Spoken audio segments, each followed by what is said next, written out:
discomfort with large bodies of water. The foundation of this psychological journey. Everything starts here, at the very beginning of the thalassophobia spectrum.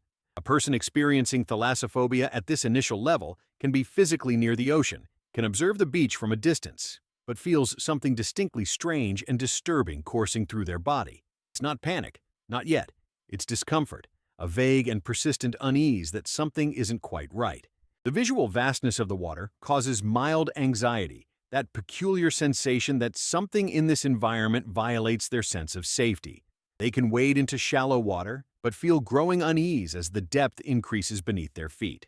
Psychologically, the brain is processing the unknown and unpredictable nature of water.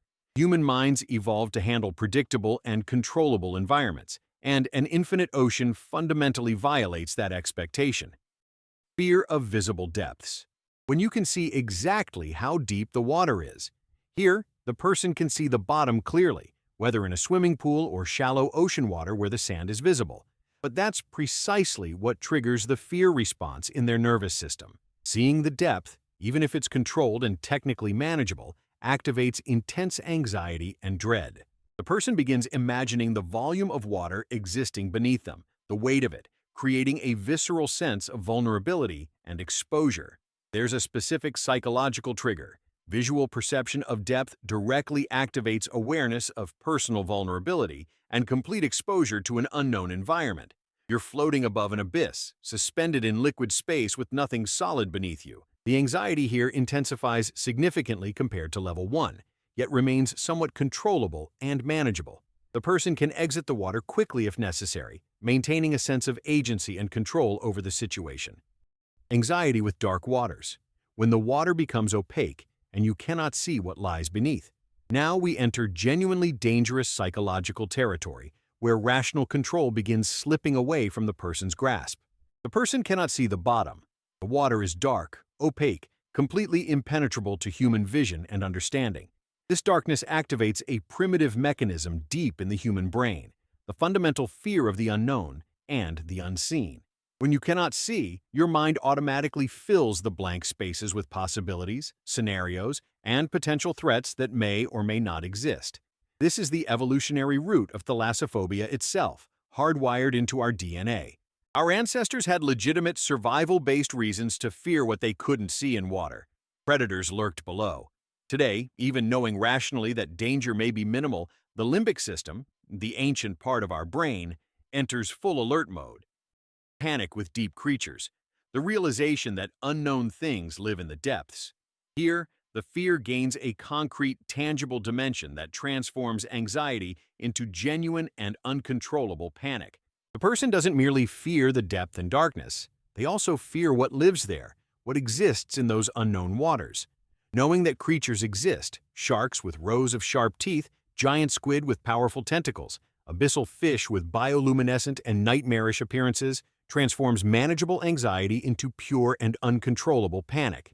There's a commonly cited claim that 95% of the ocean remains unexplored by humanity, which means creatures we've never encountered, species we don't understand, could exist in those depths. This uncertainty amplifies the fear exponentially, creating a feedback loop of terror. At this level, a person can experience full panic attacks simply by thinking about entering the water or watching ocean footage. The heart accelerates dramatically, cold sweat covers the skin, and a sensation of impending death becomes overwhelming and all-consuming.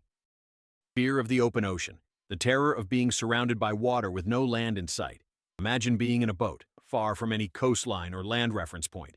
You look in every direction and see only water extending to the horizon. There's no visual reference point for safety, no escape route, nowhere to run.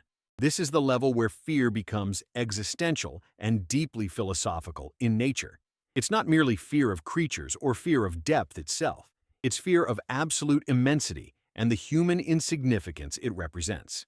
The open ocean symbolizes humanity's insignificance. You are a terrestrial creature in an environment completely and utterly hostile to human survival. Psychologically, this activates the fear of helplessness, abandonment, and complete vulnerability. The person feels utterly exposed and comprehends that nothing can save them if disaster strikes.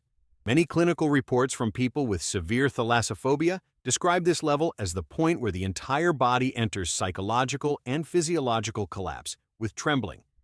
Terror with infinite depths, the absolute peak of thalassophobia where the mind confronts existential dread. This is the absolute pinnacle of terror and psychological breakdown. It's not merely dark water or invisible creatures. It's the complete and total comprehension of what infinite depth truly means in concrete terms. There are kilometers of water below you, crushing pressure that would instantly obliterate the human body, absolute darkness that has never seen sunlight, and creatures that have never been observed or documented by science. And underlying all of this is the very real possibility of death. Not theoretical death, but actual, immediate, inescapable death. At this level, a person can experience severe physiological reactions simply by contemplating the ocean or viewing deep-sea footage. Some documented cases describe dissociation, where the person feels they're leaving their body entirely. It's a level of fear that transcends rational thought and enters purely primitive, visceral, completely overwhelming territory. Research indicates that people at this level of thalassophobia often develop secondary phobias, agoraphobia, claustrophobia, because the psychological trauma is so profound and deeply embedded in their psyche. Thalassophobia is not simply fear of water. It's a systematic progression of anxiety that begins with visual discomfort and terminates in existential terror and psychological collapse. Each level represents a step deeper into fundamental human fear of the unknown, the unseen, and the uncontrollable. What's particularly fascinating is that for many people, this fear never truly disappears completely, even after treatment. Even experienced swimmers and professional divers frequently report that the initial discomfort remains present, lurking beneath the surface. Thalassophobia ultimately reminds us that despite all our technology, science, and accumulated knowledge, there remain places on this planet that fundamentally and deeply frighten us at our core. If you suffer from this phobia, or any other, know that you are not alone. And more importantly, you are not trapped. Therapy, gradual exposure, and patience work. Fear is a part of human nature, but it doesn't have to define your life. If this video was helpful, leave a like and subscribe to our channel.